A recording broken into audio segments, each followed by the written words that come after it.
Welcome to the Modders Inc. podcast number 24 for October of 2011. Modders Inc. is proud to announce that we are now a part of the Tech Podcast Network.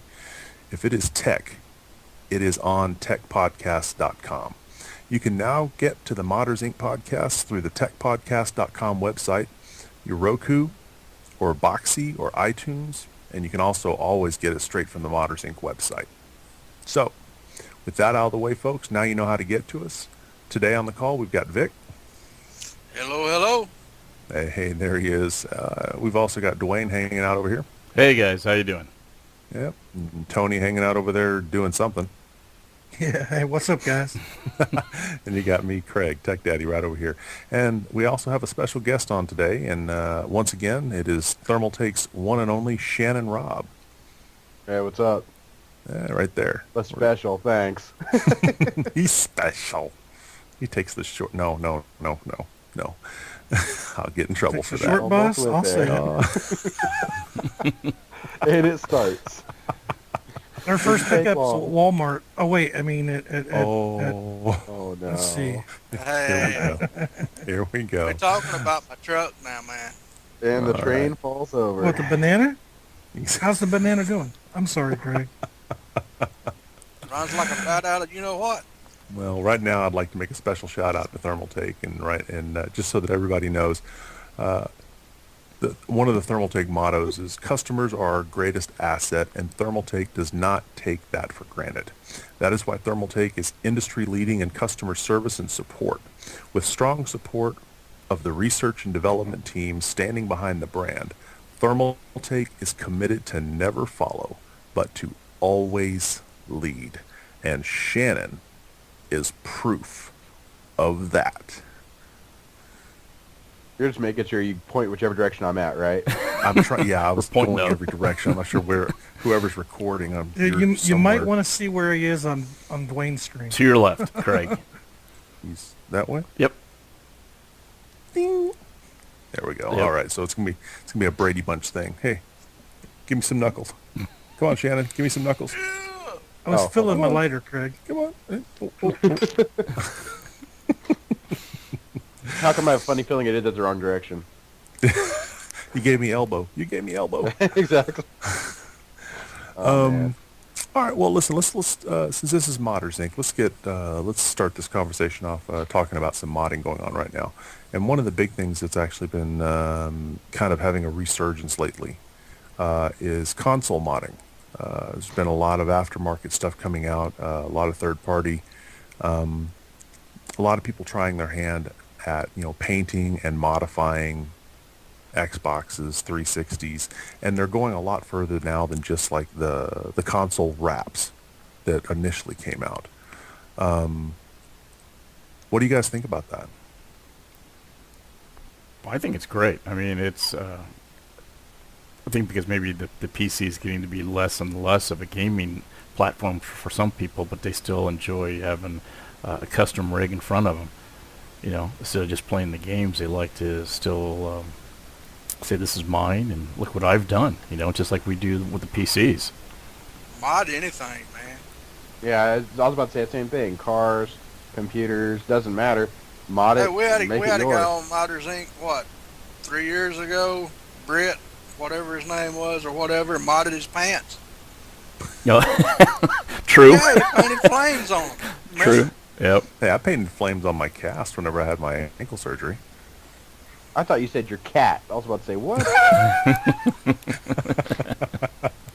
You Hey, thought that's cats were modded. fast before I put flames on my cat. They're supposed to be painted. Yeah, but I think a lot of people are going over the consoles now, but it seems to be, to me, mostly like the Xbox. I don't know if it's because if it's easier or... I think the tool set's a lot more refined. I don't think a lot of people I haven't seen a whole lot of modded PS3s out there. Yeah, I haven't either. But it's good to see. I like that. I mean, because of course we're modders, so that's what we like to look at and deal with. So, but sometimes they don't always turn out to be the best. Especially, I think if like we were talking about, or it's been kind of on the internet a little bit, where a particular company came out with a Battlefield 3 modded case because I guess this actually snaps along the outsides of them and changes the look of it. But I mean, if you look on their website, the other stuff that they do looks pretty good. Mm-hmm. And to me, it looks like this particular one, they just kind of threw stuff on there and decided this is going to just sell because it's Battlefield 3. Mm-hmm. I think a little more creativity, they would have been all right, because I mean, they do have a grenade on the side, and a claymore. Yeah, it looks like a anti-personnel mine, and then on the other side of it, they have a spot to hang your headphones. Yeah, but that's on all of their cases. Yeah, well, they, not a year or two ago, they had the Halo edition. Mm-hmm. Yeah. That came from the factory. I mean, so.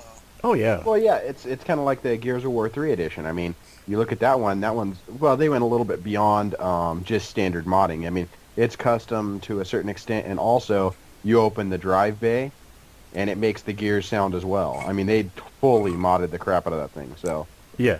I mean, that one's pretty crazy. I don't know if you guys have seen it. You need to check it out. But I know what you're talking about, because I saw the one you were talking about, and like it has a big claymore sticking off the side. It just looks really like you kind of took it, tried to give it a little rattle can job, and then tried to stick some pretty stuff on the side. It just doesn't. It doesn't. I don't know. I guess it depends on the person. Depends on what kind of thing you like. Beauty's in the eye of the beholder. Mm-hmm. Exactly. Totally. You Totally. got Forge. Some people like those, and they're rare, but you get those. Yeah, they're beautiful, man. Hey, Especially on the the side, yellow, they look great on the side of the blue road. ones. Brand warfare at its best right here, folks. There you go.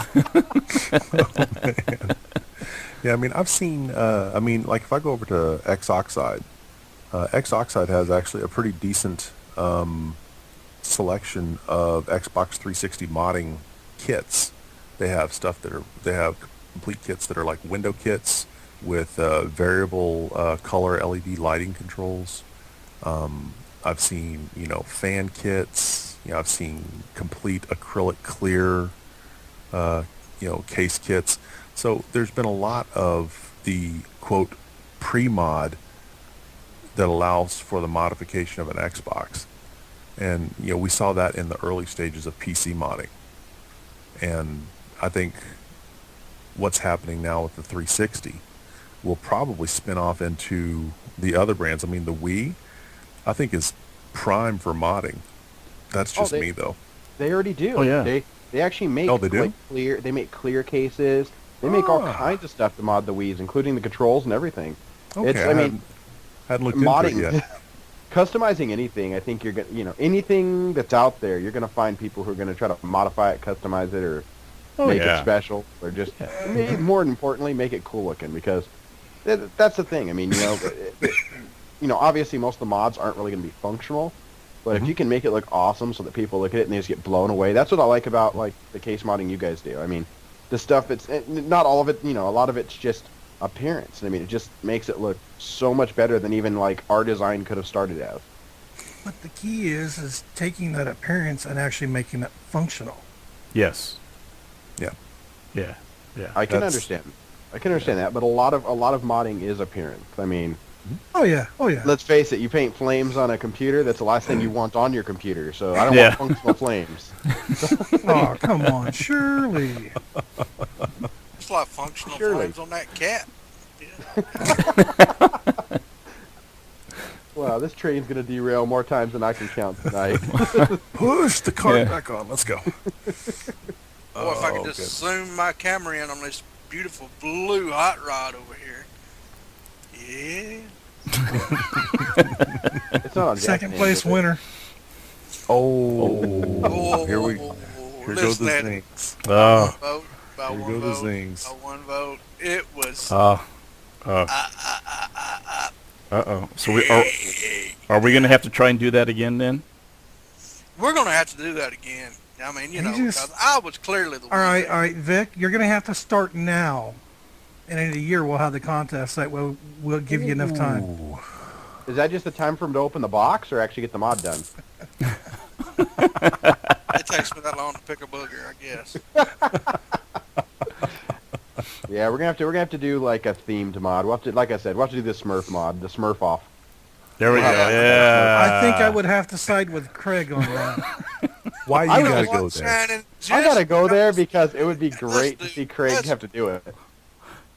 Let's do it. Oh, You- yeah. you're- If it's a You're staff, demonic. That's what you are. if it's a staff Smurf off, he has to do it. So he has to make a blue. He'd probably just make it like smashed. It'd probably be great either way. I would find a way to put that Smurf case underneath the wheel of my truck. No man, hey, Drunky Smurf. it would just have Smurf body parts all over it. Smurf Massacre. Just disemboweled Smurfs all over the case. I would be the nightmare of children all over the world when I that thing was got just published. thinking, the Nightmare on Smurf Street. Could you imagine the calls on that one? This site is now registered M for mature.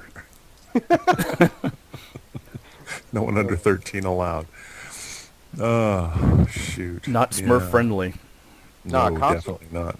Console modding actually, console modding actually has gone a long way. I mean, you guys have seen some of the people that did like the custom cases by Leon Lee.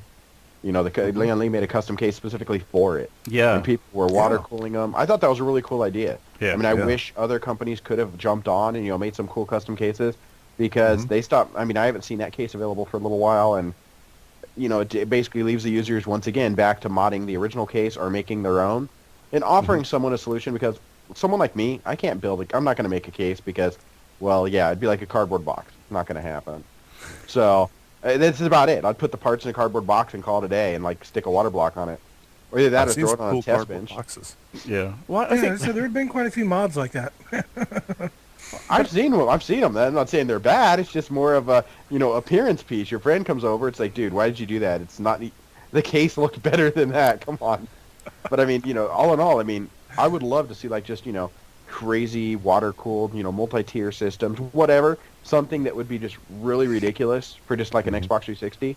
Yeah. That would be awesome. Maybe maybe carve in a red ring of death, on the side of it, so just prepare you for the future, that kind of thing. This coming from a guy who's gonna. And here I'm not you even say gonna you it. couldn't mod. You got the ideas. That's where you start. I got the ideas, but believe me, you don't want to see me put it to work. That's a bad Everybody's thing. got to. Brother. Everybody's got to start somewhere. Yeah, start Hey, somewhere. everybody's going to make a mistake too, man. I mean, when you mod, you make a mistake. You might as well expect that. So just keep on modding. that's right. Start out and mod on the cardboard, and then next time start on a case. If you don't make a mistake, you ain't modding. Exactly. Yeah, go out. I'll The just best thing to start on what level up? 10. Yeah, Don't start on a Jaguar. yeah. I actually went out to eBay Yeah. and I started pricing Xbox 360 cases because I was thinking about getting into trying to flesh out some ideas and see if I could get some of the plastic shells on the cheap, and just start trying to figure out how the material works, where its weak points are, where its strong points are, and what I can cut out without causing any structural fatigue. And I obviously didn't want to do that on the one I've got that my son's playing with. I mean, that's I screw that up. That's about a year's worth of therapy right there. Yeah. I'd never forgive you, man. But I think that's what you just said, Craig. Is probably a lot of the reasons why some people don't mod the consoles, because, like you said earlier when we were talking offline, was that now the warranty's up. You're going to do it now. When you get your PC and you buy the case, what's the warranty on the case? You're just going to go ahead and do whatever you want to it. But when you buy a $300 console, you're not really wanting to go and rip it apart and then, it doesn't work. Now what? You're out the whole machine, not just a particular piece. So. Really, Tony? Come on, who's not gonna call that out? Really? Do you like that? Hold on, guys. I got to get a drink of water. Smoking everybody out. Yeah. Well, this is a family-friendly program. Sorry, Yes, it hon. is. Well, just me alone might be causing a problem for the family friendliness of this podcast. Quiet, I woke up my wife. Okay. Well, okay. Since we're talking about modding and hardware and stuff like that, a lot of the times that when we originally started modding was to get some additional ventilation or some cooling, to get ourselves some performance. And so we're going to segue our modding into a discussion about overclocking now, and Shannon is a very dominant overclocker. He understands how to tweak systems and really push a system to its limits. So this question is for you, and then maybe we can all chime in on it. Is overclocking something that the average user really needs to do? Is it more for fun now than it is a need anymore? What would you say about that? It kind of depends. I mean, for like gamers, for instance, overclocking isn't necessarily a necessity if you're running like a single card rig, single card Sandy Bridge. But if you're running like, 3 cards or something, you're going to have some issues. I've definitely seen bottlenecking even on like a 2600K at like 4 gigahertz. I've seen a bottlenecking on 3-way 580s. So I would definitely say it's not necessarily required, but it's definitely beneficial to performance if you actually have a game that taxes 3 580s, which if you do, congrats, because I have yet to find it. But you definitely do get an increase in performance, whether it's negligible or not. I mean, if you're running 120 hertz, maybe 3D vision, something that's definitely going to put a hurt on that, then yeah, you may need, the extra bandwidth through the CPU to transmit the data, because not all games are really heavily threaded still. I mean, some are heading that direction, but for the most part, it's all about frequency still. A lot of them, single thread, dual thread, something like that. So when you're saying bottlenecking, you're talking about the CPU being the bottleneck of the performance. You're saying that the cards are actually outperforming the CPU, and the CPU is what needs to be boosted up. Therefore, you're needing to overclock it in order to make it on par or bring some parity to the rest of the system. Yeah, when the cards are just pushing so much data that the CPU the frequency just increases your pipeline, you can transmit that data through. So therefore, increasing the clock frequency gives you a much bigger pipeline, kind of like a water hose, putting your thumb over the end of it. The more cards you have, the more you're putting your thumb over the end of the hose. So therefore, get a bigger hose that your thumb doesn't get in the way. I don't know. I don't even know how dumb that just sounded, but you know what? That's about the best way I could think of it. I was waiting for Vic to reply. Yep. What's overclocking? Oh, wait. Sorry, Vic. Well, putting his hand over his hose or whatever. Oh. Don't spill it. Don't let it leak.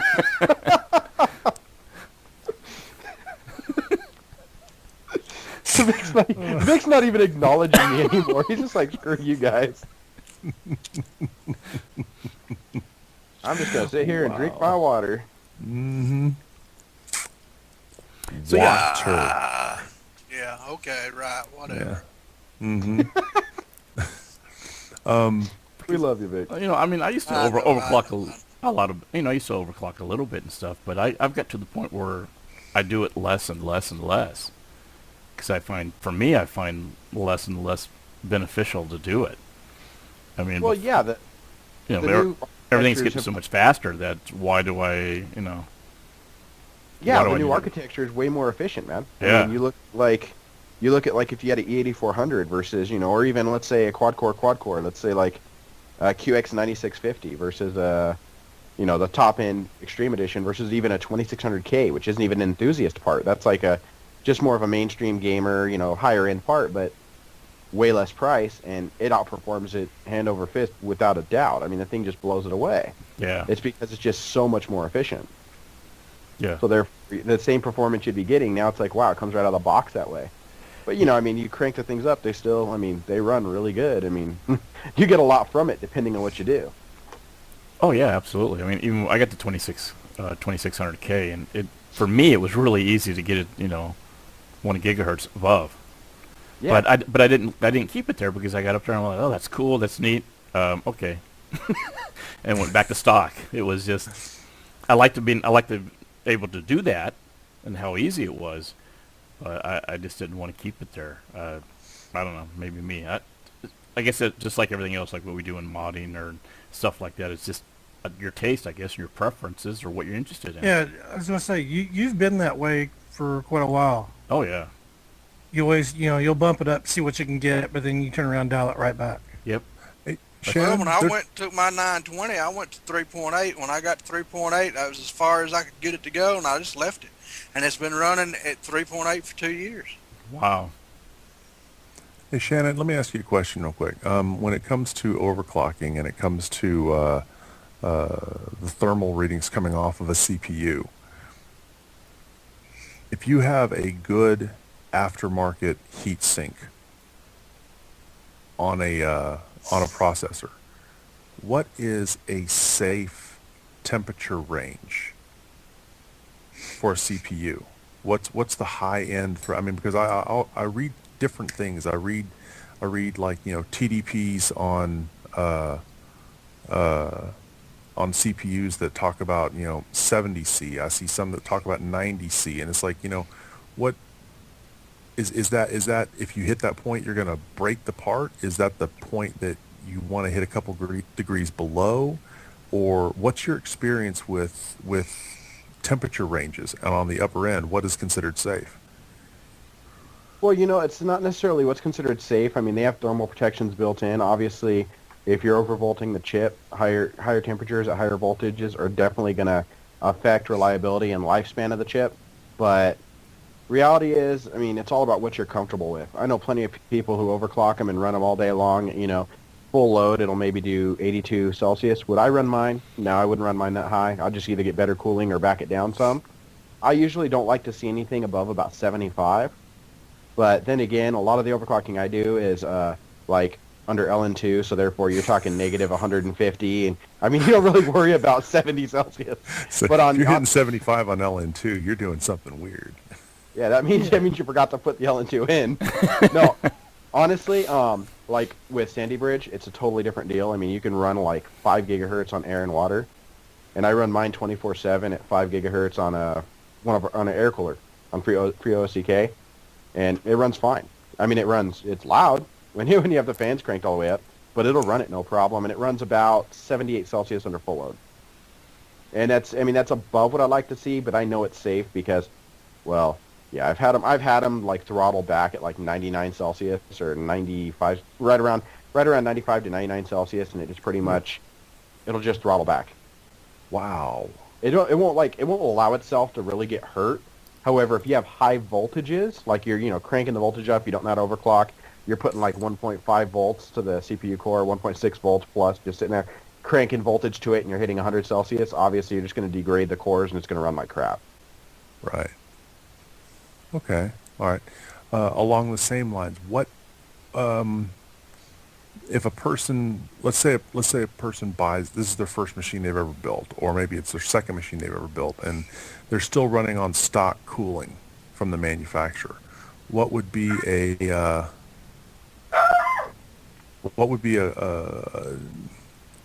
what do you think would be a safe temperature for them to try and overclock to? Do you think keeping it around that 70 to 75 range would be good, or 70 to 75 wouldn't necessarily be bad, but I mean, with the stock cooler, the thing you run into is they're good for stock, but I mean, even at stock speed, you can see upwards of 70 Celsius sometimes, depending on the load, because some people run Linpack tests, which is actually similar to what's called a power virus. It just overstresses components and will not only wipe out VREGs, but it'll just put much more heat than anything you'll ever actually run on the system through it. So, on the stock cooler, I mean, that's overclocking's not regularly advised for sure. okay? It's just I mean, I've had, like, for instance, 2600K once again does excellent on air. It's stock cooler. I've had it up to about 4, maybe a little more, but the temps just get hot too quick, and just it's not something you're really comfortable with. I mean, stock cooling, it's overclocking and stock cooling just have never really went well together. Okay.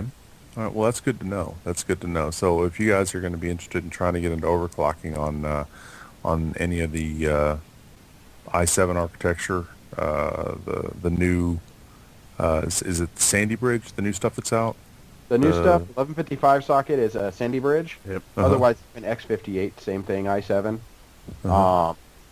But the thing is, I mean, air coolers replacements are relatively cheap.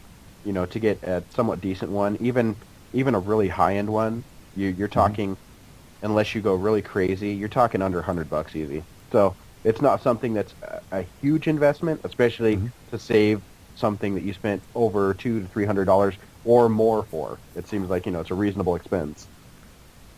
Yeah. Yep, I agree. I like them Good. because they're cool Good. looking, man, with them big old coolers in there. Oh yeah.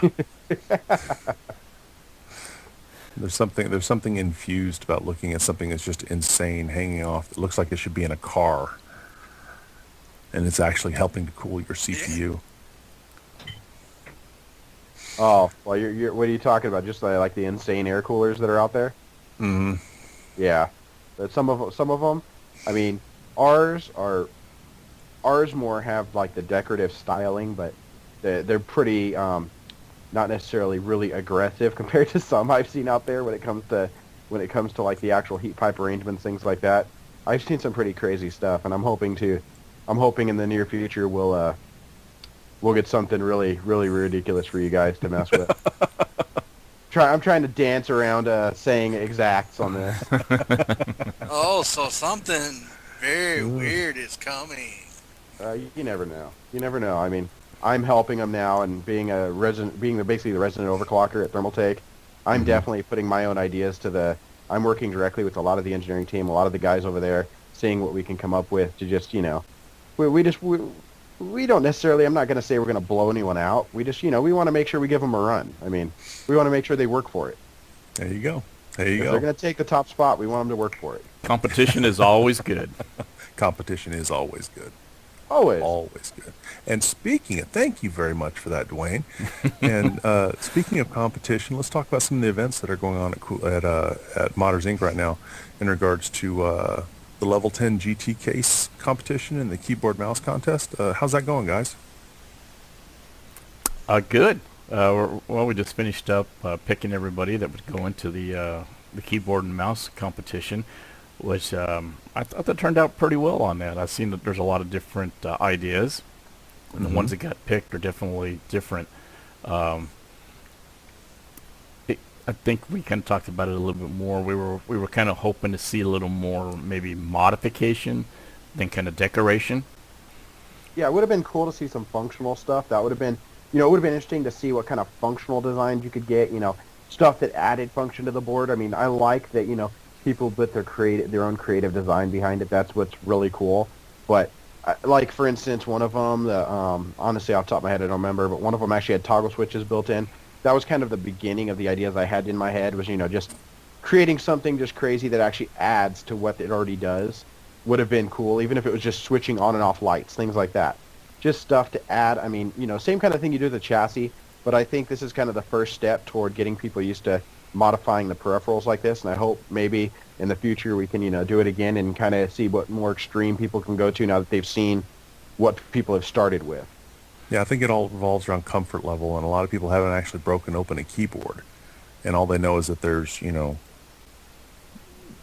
tons of keys on the top, and they're afraid of breaking any of the switching mechanisms or maybe some of the electronic circuitry underneath it, and people just aren't comfortable yet working inside the keyboard in order to modify it to that level. Now, that day is coming, I really think, especially if contests like this continue and people see what others have done and, okay, well, if they can do that, then maybe I can do this.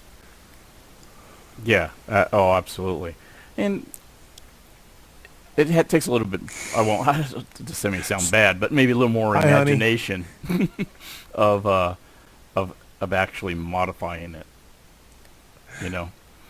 because we've all seen, you get the G15s, they've got the LCD into them, and we've seen other modifications, so maybe they're kind of lax or not even really thinking more outside of the box of what could really be done. And I know Thermaltake was probably looking more towards that to see what would be the next evolution that a keyboard could go to.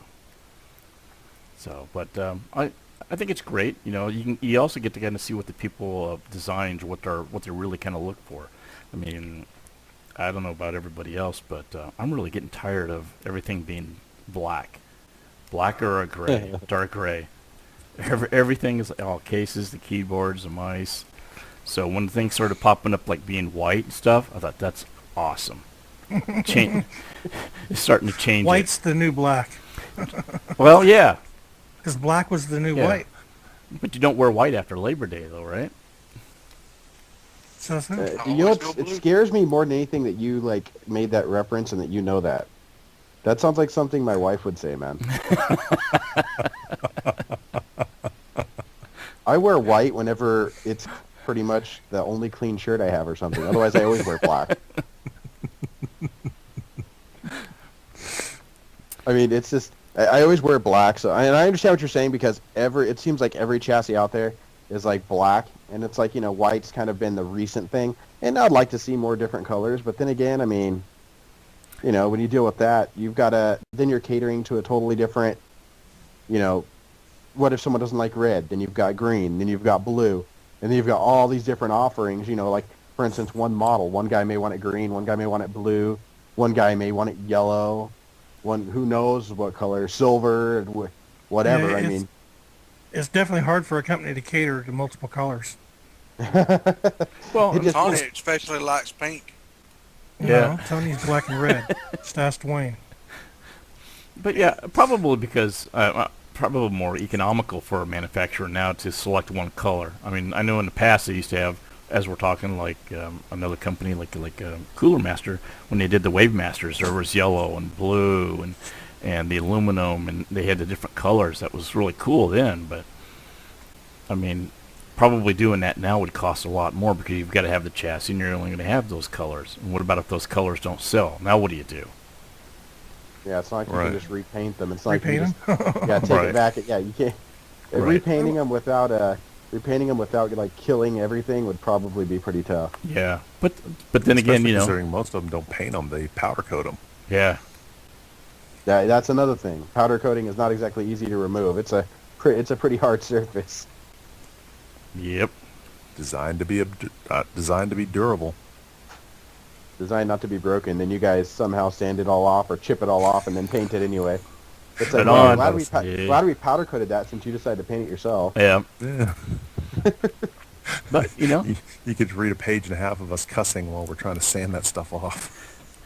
I hate that you use this, but then you know what the worst part is? If we'd give you a case that wasn't powder coated, then you'd tell us, why didn't you powder coat it?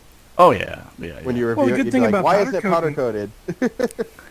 The good thing about powder coating is you don't actually have to take it off. You just need to rough it up. You just scuff it, yeah. Yeah, it's a great adhesion surface. Yeah, It's already got that bond. Yeah, and black cases give us, I guess, a good mat to start with. So Mhm. if you don't like the black, then you paint it, right? That's what us modders Right. do. We got Right. white now, and we've offered colored cases before. We offer some options. That's what it is. Thermaltake should go into the custom case offering position of asking what color powder coat do you want on your level 10 GT or level 10 before we Yeah, ship it to you. Yeah, that's a recipe for going downhill real fast. Oh yeah, Yeah, we've got some Custom- white left over from the Zazer, so Custom order cases. That's a market I don't think would really work out too well. The production we get- costs would go up a little bit. And give Yeah, us 6 months lead time. That'll be about $2,200 for that chassis. Thanks. Craig's like, I'll pay it. Yeah, exactly. I'm thick with the money like that. Yeah, my wife's back here laughing at me. Oh shoot. Okay, well, all right. So now that we know how the keyboard and mouse contest is going, what do you guys think about what's going on with the level 10 GT case? How are the builds coming along on that?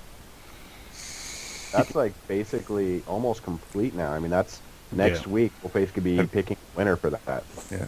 Have you been Yeah. following the builds? Oh yeah. Yeah. Yeah, they're pretty ridiculous. It's I know we can't really go into detail of who we like most and who we don't like most, because obviously judging is going to happen. But what are some of the modifications that have stood out to you guys that maybe you weren't expecting, or maybe you thought were just really silly creative? Wow. I'm waiting to see who's going to say it first. Yeah, that's really tough because they're all quite different, and I wouldn't say personally, I wouldn't say one stands out more than the other to me. Maybe there might be your own personal taste that might stand out, but I think the creativity and some of the skill sets and stuff in there are Yeah. pretty top notch. Mm-hmm. Yeah, they've all definitely showed the skill level Yeah. pretty well. Not to And mention, who's judging, by the way? you guys gonna leave it on me? Right. Or are you're not pointing at me, are you? Shannon, yep. I'm just wanting to know if I'm going to be one of them that has to make a hard decision because I really don't want to be in that position. You know what? Let's make sure. I think we're going to kind of let the community kind of decide that. That's going to be the community's deal because I want them to, you know, they picked them to be built. They picked them to be built. I want them to, you know, see which one they were happiest with. I mean, I've been blown away by just not just the whole idea because I saw the concept. I had a general idea of where they were going, but not only that, but how they've changed since it's come around. I mean, a lot of them have come from which was originally like a really cool, awesome idea, and it's like, you know, now it's just wow, it's bitching. I mean, some of the stuff is just insane that I've seen it do. I mean, for instance, I don't mean to call one out directly, but the Mayan mod. I mean, that thing. Yeah, oh yeah. I saw the concept, the drawing of it, and I'm just like thinking, how's he going to pull this off? You know, I figured I never could have, in my wildest imagination, imagined it coming out like that. Same with Brian's. I mean, the way, I was just looking at it today, the way the ammo box at the top opens up for the cooling fans, all the little stuff, all the little things that were thought of, not just the whole structure, but the little tiny details that you look at that just are like, it just blows you away. Because, I mean, he left some of the wear, or at least I hope he does, he left some of the wear on, like, the lid of the ammo box. And it just looks like it's been used. It looks like it's been sitting out in battle for a while. Mm-hmm. Attention is in the details. Yeah. Yeah, it definitely is. And, you know, each guy has their own attention to detail and their own styles and stuff, which that's the best thing about modding. Because everything is different. But it is cool. It is really cool to see. And as we talked before, it is kind of a hard case to manipulate into Well, something. it's not a blank slate. There's already been some pre-modification done to it. It's a stylized case. Yeah. And that's what brings a lot of the challenge to the modifications is how to work your style into as somebody else's style, Yeah. but maintain the structure of the original style. That's, I mean, it's kind of a blending of a situation, and it makes it a lot more challenging. Yeah, and that's kind of what is it, Bob DeBone? Mm-hmm. He's kind of done that. He's kind of left the styling of the case, but yet modified it to a more sleeker kind of look. I think he kind of took some of the more wild stuff where the boxes are on the side and all that stuff, and kind of toned it down, but yet kept a lot of the original features of the case. So it's still the same case, but yet it looks like a totally different case that could be quite sellable. Yeah, I mean, hell, his talent in the I think he's the one that did the mirror black finish. Yeah, Yes. just a And straight. just clean, the sleek skill stuff. in doing that puts you in a class, you know, of your own, basically. I Yeah, mean, each one of them is showing awesome skills in their area. Yeah, yeah. So it's quite awesome to see. I'm very proud to see what the guys are doing.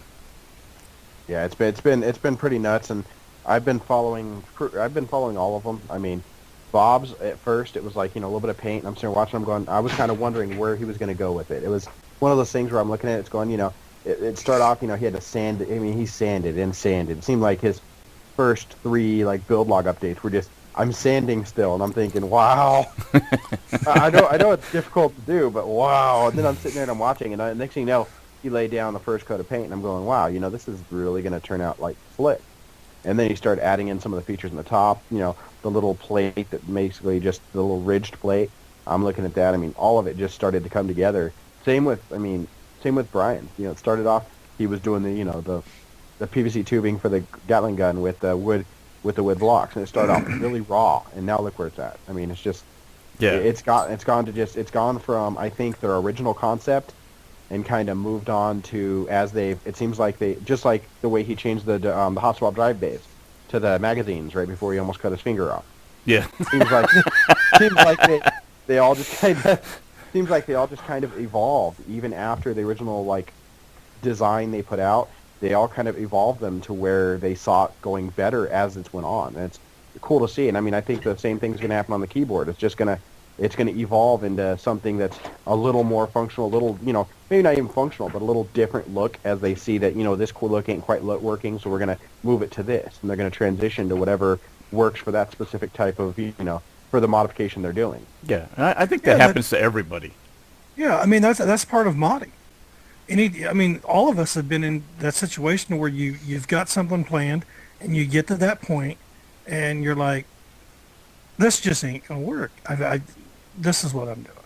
And you change it on the fly. You've got to be up for some sort of variable. You've got to be up to change it. You can't have one set idea in your mind or you'll never do a good mod at all. Right. You have to be able to adapt and overcome. Yep. Gotta love that. My wife carries in groceries and shows me stuff I want to eat. Great. I'm sitting there looking off the camera and everyone's like, what is he looking at? That, and she brought the dog's Halloween outfit, which is really awesome. Oh, no. Yeah, she dresses up the dog. Now you don't start, exactly. A Smurf? No, it's not a Smurf. I don't want Craig to try to kill him. Don't worry. No. Please. No, I'll have You to dress the dog up as a cat. I see, yeah, okay. dress the dog up as a cat. Yeah, the dog thinks it's a cat anyway, so. Don't they all? So what's going to happen? What's going to happen with the? I know you want the keyboard and mice back. Yeah, for sure. Well, I want those just because I know one of them that for sure is already claimed because I want it. I look at that, I'm like, dude, I want that finished product. That thing's awesome. Oh, I see. So that's the cool part about it. This is my toys, dude. Yeah, I was going to say, so this whole contest was just a farce. It was just like, I wanted to see if I can get some cool toys that I don't have to do. And the truth comes out. Okay. Oh, And no. A mohawk? Yeah. Oh, that's awesome. The dog has a mohawk. Well, they are. No, honestly. He is in California, Exactly. we do things our own way here. Yeah, that ain't. Honestly, man, like the cases, I want to make sure these guys, just like, I want to make sure they can take them with them, show them off, all that stuff. The only thing we're going to do, like I explained to them already, I told them, hey, if we want to, we have a show we want to take it to, we'll let you know beforehand so we can get it from you. Take it to a show some people some cool stuff people have done. Yeah. Otherwise, we want them to hang on to them. We want them to be able to, if they want to go to a LAN event, they want to take it out and show it, whatever they want to do, we want that to be available. They put the hard work into it. We want them to be able to show people, whether it's their friend coming over and saying, hey, check out what I built. We want that to be available. We don't want to take it from them and sit it in our, in our area where we're just, in our office where some guy's going to walk through and look at it for 5-10 seconds and say it's cool. Right. Mm-hmm. We want them to be able to get the enjoyment out of it because, they built it. Yep. That's awesome. That's great. Well, then there's always the bragging rights that come in nice to say, hey, I've got a modded case sitting in so-and-so's company right there in front of the reception desk. Mm-hmm. Oh, believe me, if we like it enough, we may just say, hey, we need you to build a second one of those. Yeah, there you go. That's gonna be coming over here. You never know. I tried getting Ramson to let me build him one of my last mod, and he wouldn't go for it. Man. Well, Ramsom's a special type. He likes a specific type of system. What's y'all's favorite special software that you like to use? Or Don't everybody jump up at once. Yeah. well, I like that question. What's the special software you like to use? Well, let's see. I'm on Skype right now, so I like to use that one. That one's pretty popular. I tend to use that one daily. I think I use Microsoft Paint occasionally too. I use the calculator when I can find it. Okay. Go to run, type calc. Yeah, if I look on my desktop right now, my 3 most used apps that I use. SpongeBob. Who lives in a pineapple under the sea? Sorry. No, he just has a folder full of episodes of Smurfs. You kidding me? Oh, don't even go there. It's either Nero or CPU-Z. Those are two applications that I use a lot of.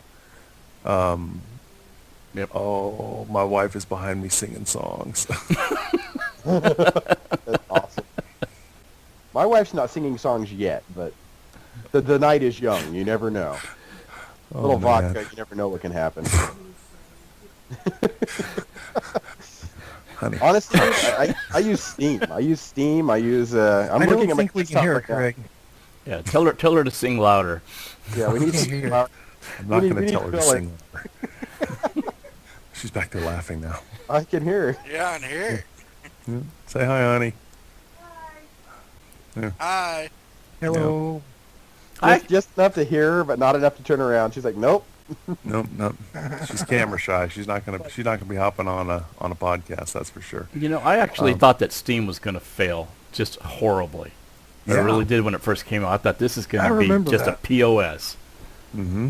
Now And look at it. It's become yeah, it's amazing. I mean, I wish Gabe Newell's little dream right there. I wish I had that kind of, forethought or vision. Like 5 years from now, everybody's going to be doing it. Definitely that was going to flop. And the same thing I saw Guitar Hero. Me and my son did at CES before it even came out. We both looked at each other and went, "Are you fucking crazy? This is never going to go. This is stupid. Who would want to do this?"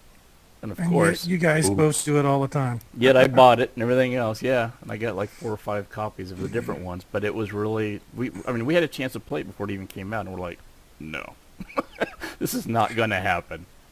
Have you heard what's kind of funny about the Guitar Hero music? That people actually prefer the mixing on the Guitar Hero game to the retail sales of a lot of the songs. Yeah. Because of how they've had to mix it up for for a little bit more bass, or maybe bring the guitar solos, give them a little bit more edge or something like that. How they've remixed them for the game, and people like the game mix better than the original mix. I think they just hear the game mix a lot more from playing it, and that's probably what they prefer. Yeah, living the They're dream. just they're like, what the hell song is that? No, that's song number 4 on Guitar Hero. They're Yep. like, oh, okay. Yep.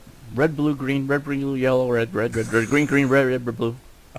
I was wondering what that guy in the car was doing next to me today in the traffic. Now I know what he's practicing for Guitar Hero. See? Close encounters of the weird kind. Hey, I'm in California. There's a lot of weird stuff out here. Come on. That's just normal, right? Normal every day. Yeah, when you start seeing someone talking to himself and you think, oh, they're on Bluetooth, then you look over and there's no Bluetooth, it's like, Yeah. okay, let's get ahead of this guy. No headset, no phone. He's just talking. Yeah. He's just He talking. just left therapy. It looks like he's answered. And he's arguing with himself, too. This is entertaining. Well, what about you guys? I- Well, we've talked about CPU ID, we've talked about Steam, talked about Nero. What are some other apps that you guys like? I mean, preferably, things that are readily accessible to everybody. I mean, Steam is free. Now, some of the games on there are not free, but Steam is free, and it's become a great distribution mechanism. CPU ID is a free application. Nero is not necessarily a free application, so I can't really put that one in there. But I don't use Nero as much as I used to. I usually use a lot of the free ones now. Yep. For writing CDs. So Windows 7 has one built in. yeah. Hell, I haven't written a CD in probably 2 years. I started putting it all on thumb drives now.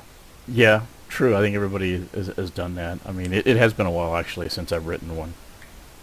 But I was gonna ask Craig, what the hell are you doing that you use Nero so much? ISOs. Oh. Okay. It's an easy ISO management piece. Wow. How come it looks like Vic fell asleep on this?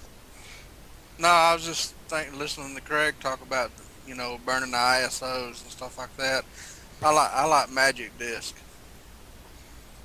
I don't know if it's a virtual thing. Is Magic Disc where it allows you to do like a virtual CD device?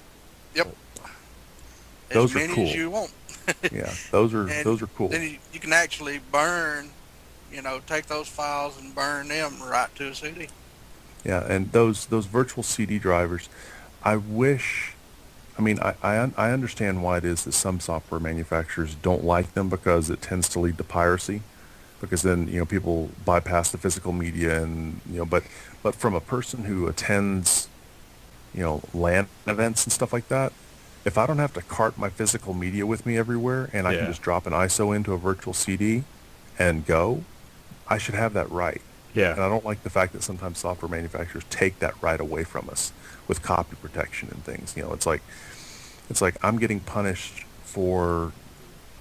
It's like it's the wrong solution to the problem. Well, yeah, I totally agree. But I thought I read somewhere there was somebody was talking about it where the end user agreement actually says most of them that you don't own that product. You are renting it, or basically have the privilege of using that product, even though you have the physical disc and you think you've bought that. It's probably something buried within the EULA. Yeah, so that would be the little workaround. We'll see. That's piracy because you're doing it, but it's mine. Well, not technically. So you did read the 450,000 word EULA, right? And there's 4 words in there and says this isn't yours. There was a game that came out probably about 6 or 8 months ago where they told everybody before you install the game, be sure to read the EULA, and not very many people did, and I think it was only 4 or 5 people out of several thousand that installed this game actually read the EULA. And part of the EULA was, you're going to give me your firstborn child. I want 5 pints of blood, and at the end of it is do you agree to this? And these 4 or 5 people said, no, I don't agree to it. And that sent a flag back to the software manufacturer that these people actually did read it. And the game's still installed, but because they actually did read the EULA and responded the way that was appropriate to not agreeing with it, they got these insane prize packages. It was so funny. Wow. I heard something about that. I can't remember what it was.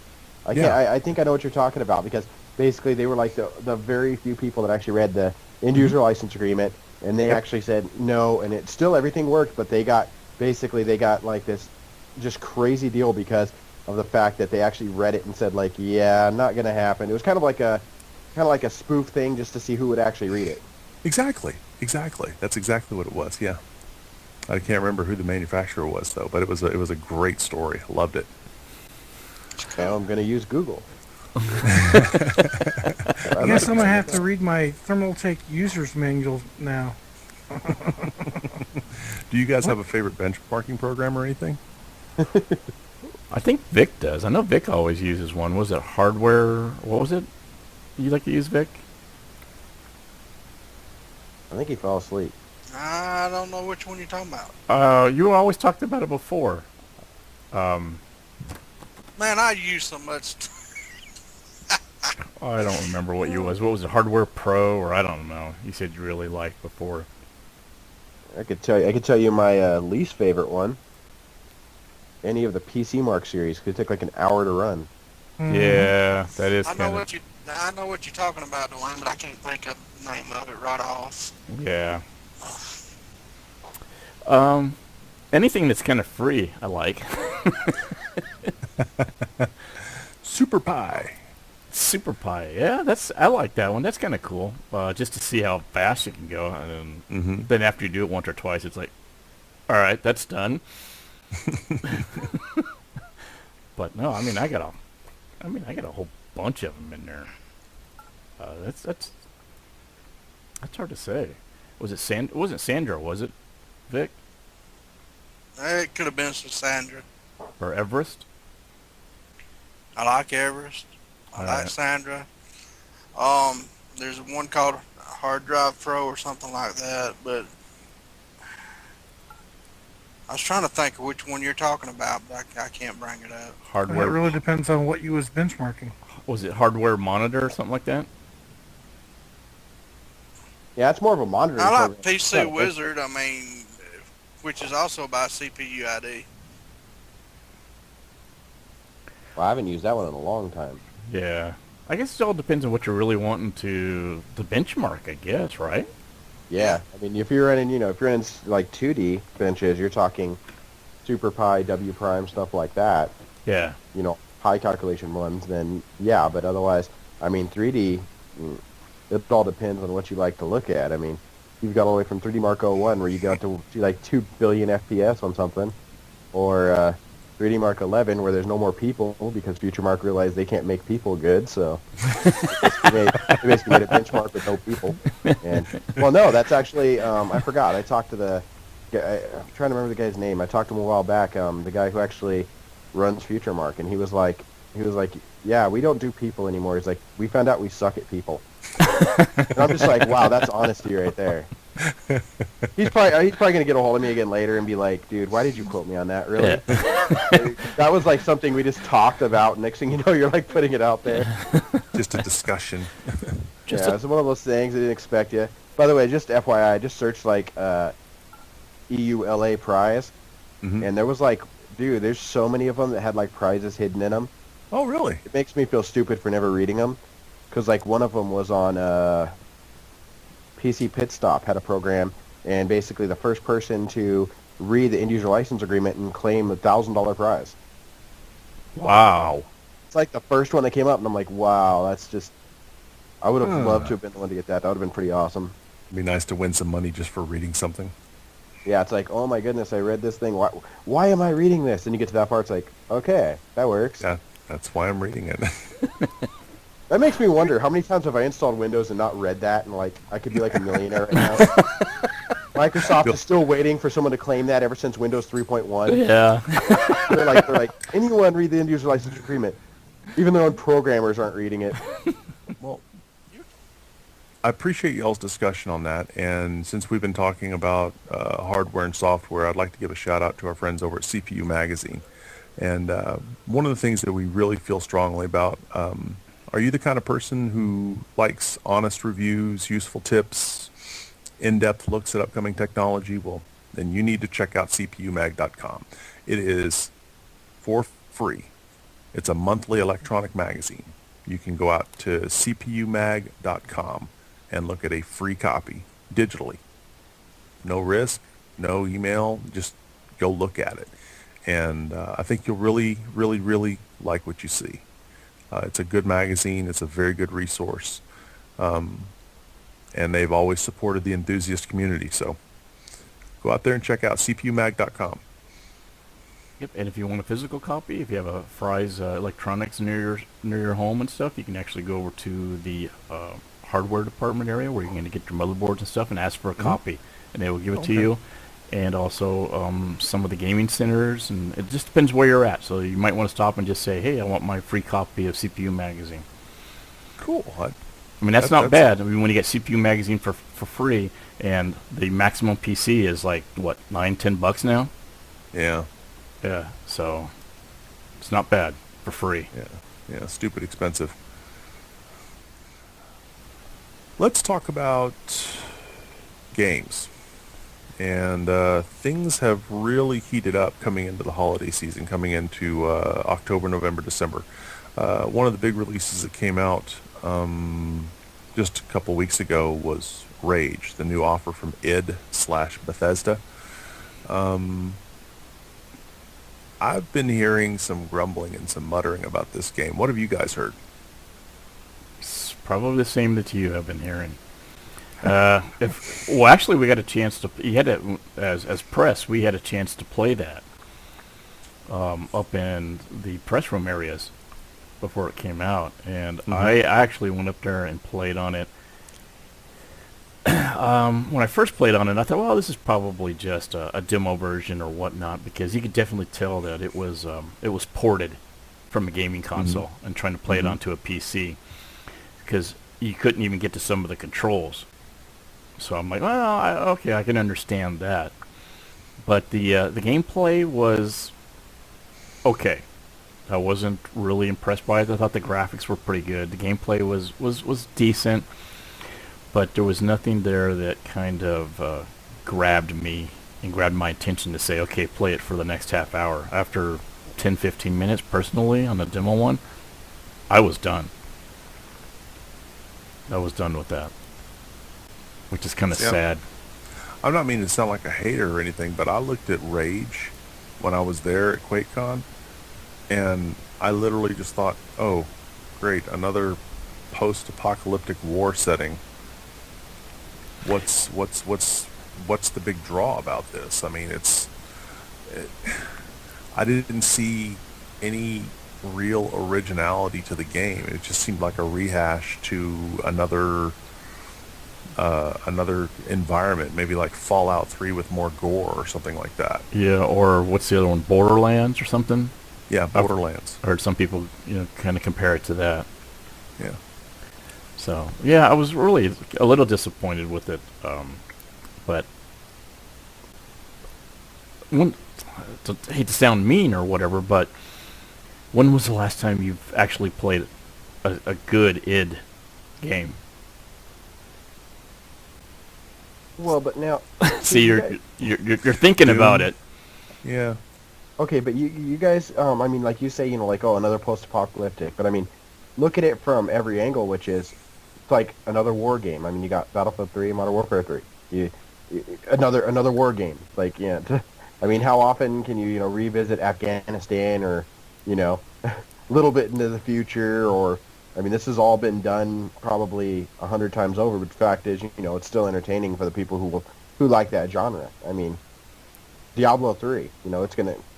Craig, you said, you're looking forward to, so am I, but it's probably going to be the same premise as Diablo and Diablo 2. Well, it's going to be, it's going to be the same premise. It's going to be similar game mechanics. There's going to be some tweaks and probably some branching to it in regards to, role-playing mechanics and character advancement and stuff like that. But I mean, when you go, okay, let's look at it from Diablo to Diablo 3. Diablo was basically a 3/4 top-down sprite-based game. It wasn't truly 3D. It was 2D that was meant to look 3D. And then when you got to Diablo 2, they started working more with a 3D engine. And now that what we've seen in Diablo 3, we've got more character advancement, and we've also got a deeper engine. Destructible environments. They've added things to it. You start looking at what id did with Rage, and this is just from what I've seen. I mean, I'm not going to paint myself as an aficionado of the game, but it's oh, guys, I'm sorry.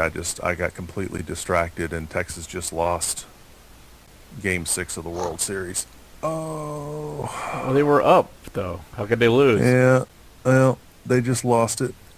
St. Louis just scored one run, bottom of the 11th, so they just won. Does that end the whole thing, or? No, there's now still one game more 7, game. Right? Yeah, now they'll go to Game 7, but. What was the score? 10-9. Let's see. Wow. He's got a pull. He's got to go through that. I had to do that. I figured you would. Yeah. Sorry, I got completely distracted there talking about Rage. But I mean, okay. Now, when you're talking about Battlefield 3, yes, it's a rehash of going into some sort of a modern warfare type of environment.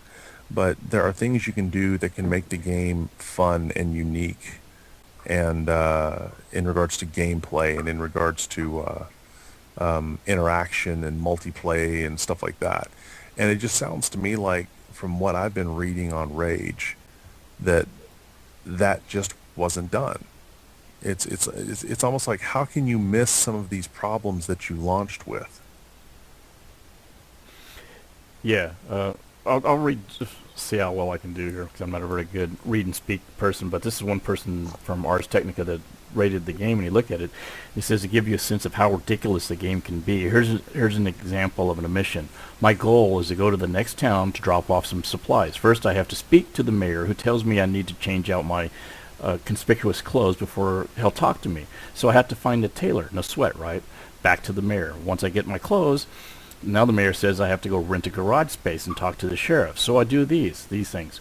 But the sheriff tells me I can't until I have supplies that I need to deliver unless my buggy has guns. So he goes and gets the guns. Now I need to talk to the guy at the racetrack. After talking to the guy at the racetrack, I'm told I need to speak to another guy to set up the races for the slip into the guns. When I find that guy, he tells me to speak to this guy, and so forth and so forth, and on and so on and so on. He said it's absolutely damn mayor. Yeah, he says it's absolutely absurd and pointless. Why can't the first guy just set up the race?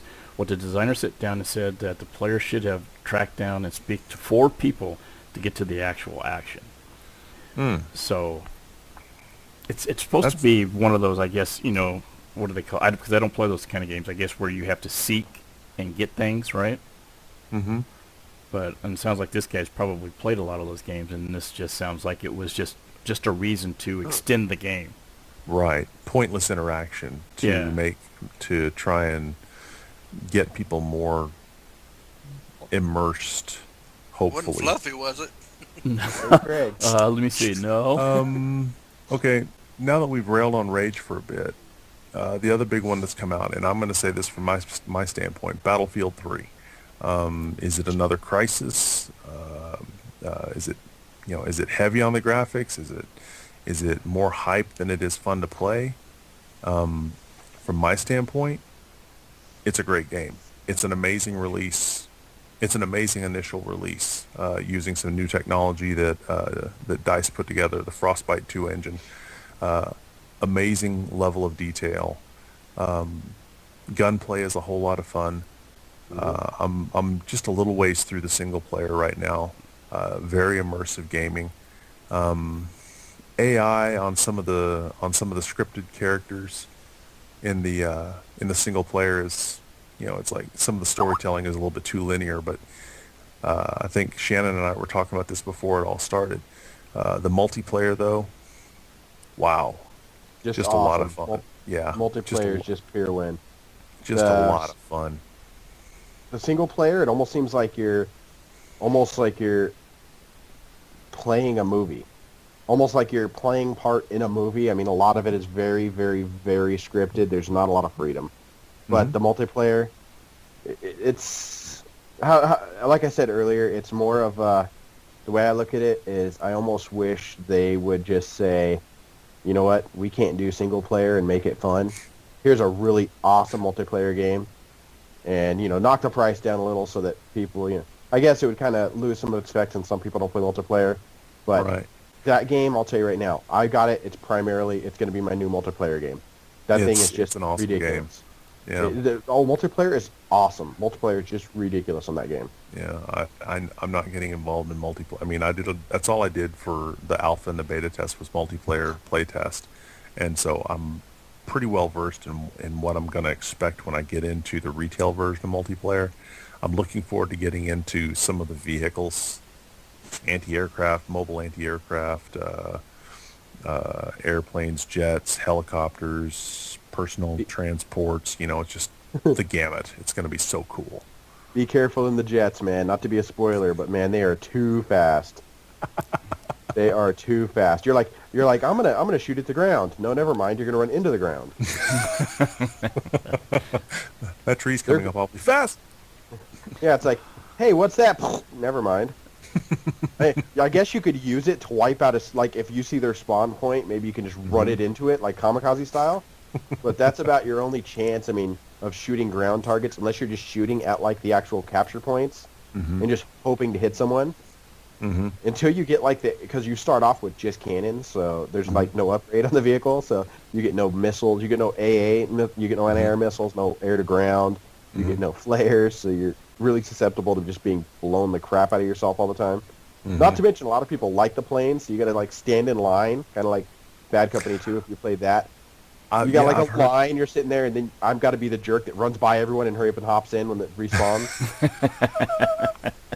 We're running out of tickets. What about you guys? Are you guys interested in Battlefield 3? I mean, Shannon and I are talking, but have you guys played it at all? Yeah. I haven't even looked at it, to be honest about it. Since my dad passed away, I haven't even looked at a game. Oh, okay. You know what? I've tried to get into the Battlefield series, and I've bought all the games. And something about it, I don't know. Something I just don't like about it. I don't know what it is. Either the control or something. But I feel every time I get in there, I feel completely out of place. I can't get used to it for some reason. I don't know what it is. I have no idea. But yeah, it's a bit more of a complicated first-person shooter, especially because of the fact that the damage model on it isn't like a Quake or a Doom where you get hit and then you can run around and get your health amped up to super 200% or something like that. I mean, you start getting hit, you better drop down or you're going to die. Or there's a lot of single hit kills that happen in the game. It gets very frustrating. Yeah, but now for Modern Warfare, I'm all for that. I don't know, something I like more about that one. That's probably because I am more of like a Quake kind of guy. Mm-hmm. You know, Yeah. I like the running I and like shooting. Modern Warfare better too. But yeah, I don't know.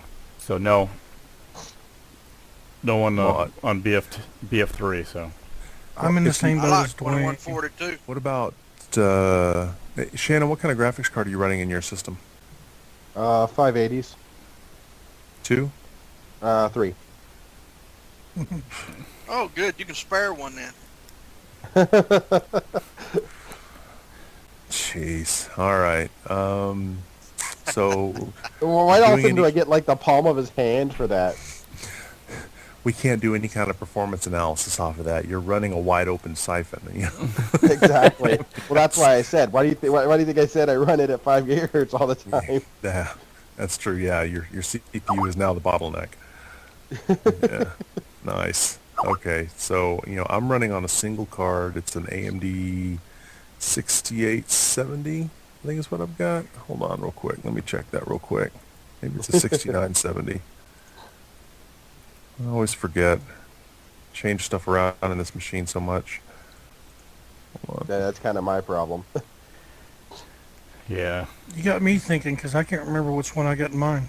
I think Yeah. I'm still at the 465. I think, even though I've got ones that are up higher, but I've been just I'm sitting. still on the 460. Well, Yeah, I'm running a 6870. A single 6870. And I'm able to run that game at my native resolution, which is a 24-inch monitor running at 1920 by 1200. Yep. And that thing is running 16x anisotropic filtering, 4x anti-aliasing, native, and all the effects are turned on high. Wow. And that game is smooth as silk. It's a great, it's obviously a very efficient engine. Wow. So I'm... No, it definitely runs well, for sure. I mean, Yeah. it runs really well. And I mean, the thing is, even cranking up all that eye candy, it does look pretty, but the gameplay, there's no real added value there unless you just really like the pretty little, the pretty little textures for coming from cracks or what have you. Otherwise, the gameplay value, I mean, even for someone who has GTX, let's say GTX 260 or even a 9800 GT, and maybe they've turned some of the graphic settings down. The gameplay is still awesome, even if you have to crank down some of the textures, things like that. It still runs. I mean, it's just amazing. It's an amazing game. The gameplay itself is awesome without all the pretty graphics. Oh dear. Okay, well we know that rage is rage-inducing. It sounds like, and Battlefield 3 might be another great game to look at. Call of Duty Modern Warfare 3 is coming out. I haven't seen or heard any play information on it, so I know that Battlefield 3 is aimed squarely at taking that business away. They're bold enough to put it on their previews above and beyond the call. Yeah. Oh, snap. That's kind of going out there and saying, hey, you know what? But then again, they better really be able to back it up because they're saying that. And what if something just epic comes out for Modern Warfare 3? That's the thing. I mean, I've been on the Modern Warfare franchise. I've been on, Call of Duty franchise for pretty much every one of them, including most prevalently Modern Warfare Original called COD 4, Modern Warfare 2, Black Ops, World at War, not so much, but still not a bad game for being a Treyarch game. But I had fun with World at War and taking a machine gun and mowing appendages off of enemies as they were running towards me. yes, that was definitely one of the more entertaining parts. I was rolling. I was like, oh my God, they let me take that guy's leg off. That guy doesn't have any arms left. Oh my God. The one thing that always annoyed me is I'd go to hiding cover and people were always smart enough to throw the bouncing Betty mines in there. So I'd walk up just in time to see it jump in the air and I go, well, I'm screwed. Just start waiting for respawn at that point. That was about my luck with that game. So that kind of frustrated me. But I don't know. It seems like Modern Warfare, the whole Call of Duty franchise has kind of grown on. I mean, I don't want to say it's grown on me. It's just kind of one of those ones where I've seen so much from it. It's almost like I'm a little worried that this one's going to be a disappointment. So we'll wait and see, I guess. Plus, you know, paying for a game 3 times over with all the map packs kind of gets a little old too. Yeah, that does kind of suck. I didn't get into that. I quit buying the game at that point. My wife plays too, so I have to buy that times 2. Oh yeah. Oh wow. yeah. So is she a first-person gamer or? Oh wow. Yeah, she does. She hasn't really done Battlefield. She's done primarily Modern Warfare 2, Black Ops. Yeah. Damn. Sweet. And all kinds of Facebook games that I always get invites to that I never play. You know you can block all those, right? Yeah.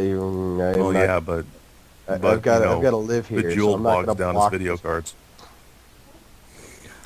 Yeah, I can't play Cupcake World on 580. Sorry.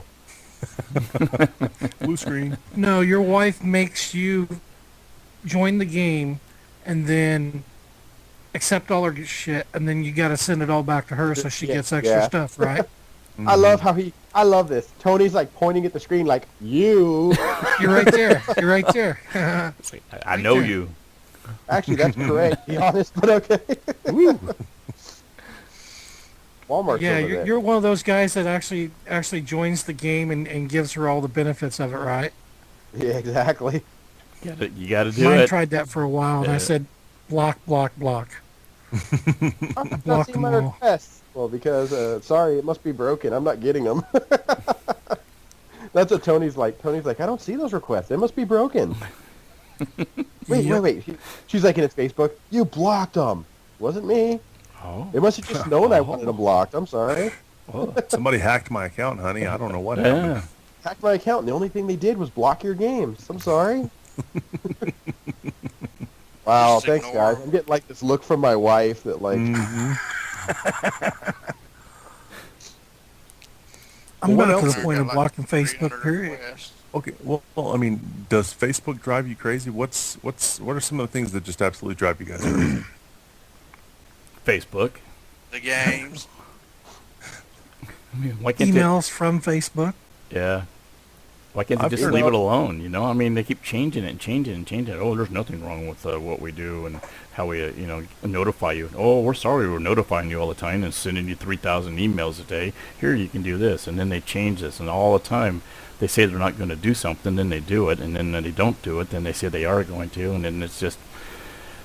Like a woman. Dude, one day they sent me 3 emails to let me know they were sending less emails. Yeah. By the way, sorry about my voice. I've got a little bit of like a cold going here, so. That's all right. That's all right. One of the things It's that not your drives voice me we're worried about. Yeah. Oh, one of the things that absolutely drives me batty is the proliferation of new social networking attempts. You know, like Google Plus or Yahoo groups or Facebook or MySpace. It's just circle. well, I mean, I've got a Google Plus account. I mean, I'm a Google fanboy. I mean, I got a Gmail account. Or, I'm subscribed to the Google Docs. I've got I've got Google Plus, and there's one other Google app that I'm a member. Huh? You didn't friended. friend me. I thought I friended you. Oh, here it comes, just like Facebook. You didn't poke me back. What's wrong with you? I ignore all that shit. Oh, you know what? The only thing I use that poke for is this one guy that's a friend of mine that's like, I hate when people poke me. He actually posted that on Facebook, expecting like, 50 friends. So next thing he's like, poke. He's like posting. He's like sending me text messages like, "Stop poking me." I just sent it another one. I'm like, sweet. So yeah, how social do you really need to be, huh? Well, I mean, With from all these groups and like you were saying, I mean, I ain't got time to be that social. what I think it's going to come down to is it's going to be like what happened with all the instant messengers. Whoops, Shannon, you okay? Yeah. I actually clicked it with. I was wiping like my laptop has like this horrible mirror finish that fingerprints stick to. Mm-hmm. He had a dangler. He just didn't want nobody to know it, so he wiped it off.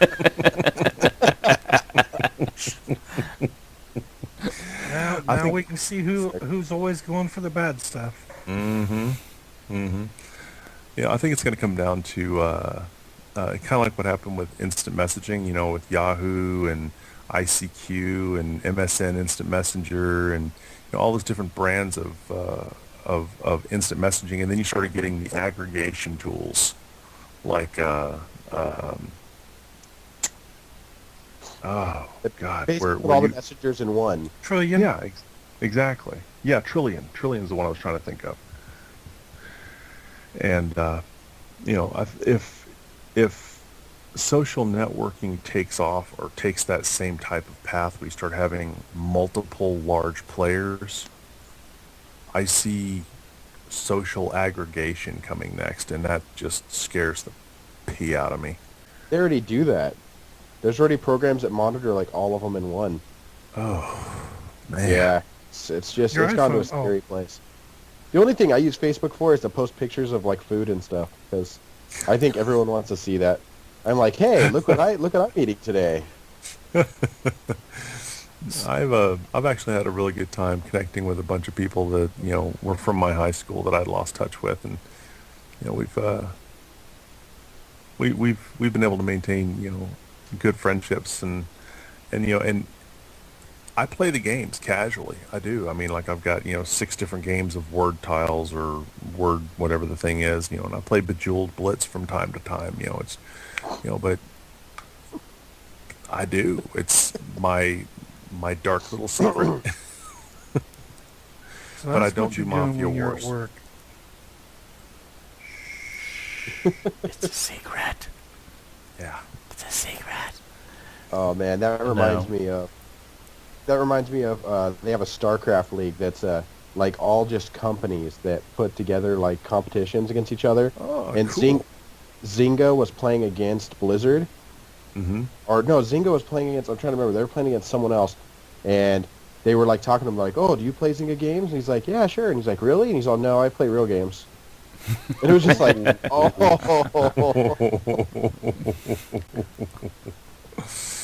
Oh yeah, I played Mafia Wars for probably about 6 or 7 months, and then it was just like, I'm tired of this, and I haven't gone back. Yeah. The problem is you play these games and you start playing them, it's like, oh, this is pretty fun. Next thing you know that you have to buy something to make it further. It's like, no. There it's you go. Mm-hmm. Or you Yep. have to wait forever. Yeah. No. When I got to Yeah, that it's all point. a revenue machine, man. Yeah. I mean, and all the other ones like Farmville and Cityville and Donutville and all whatever the hell those other ones are. I mean, they're all the same engine. They're all based off of the same template. They just have different interactions in order to make the same effects. I mean, it's just rehashes of the same game. Yeah. Yeah. But And it the end effect is you paying them money. Yeah. Yeah, That's all nothing it like is. nothing like running through 3 red lights just to get home to make sure your digital beats don't spoil, Yeah. Yeah. What it is that they created digital crack is what they did. Digital crack. And you got to have your fix. There you go. I wonder how many cops have heard this. Why'd you run that red light? Well, I got 5 minutes till my carrots spoil. It's like, I've got to go home and harvest. Yeah. Farm these cloud. Well, folks, that about does it all for the Modders Inc. podcast number 24 for October 2011. Thanks you. Yes, thanks you very much. I'm speaking like Vic. No, you're not speaking like me.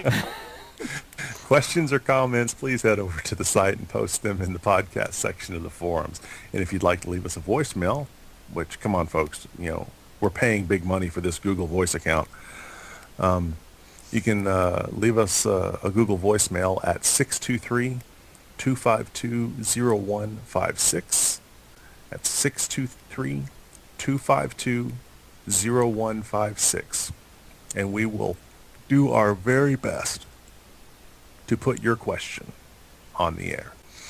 You can look us up on Twitter, on Facebook, YouTube, all by searching Modders Inc. That's all one word, MODDERSINC. You can check out Modders-Inc., modders-inc.com for the latest on case modding, hardware, and more. And also, please don't forget that we are a member of the Tech Podcast Network. You can also find us on techpodcasts.com, Roku, Boxy, iTunes, or straight off the Modders Inc. website.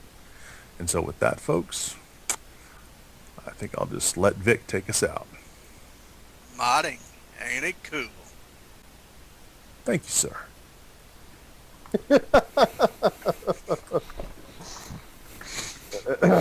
I really don't know what to say to some of this. It's just funny to see Craig talking and Taz lighting up. This is a cigarette.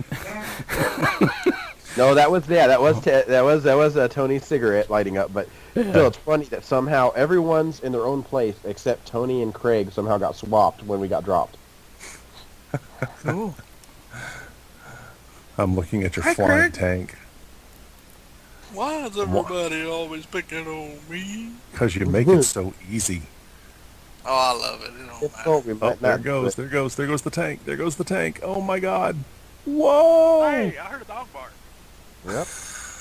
More thermal.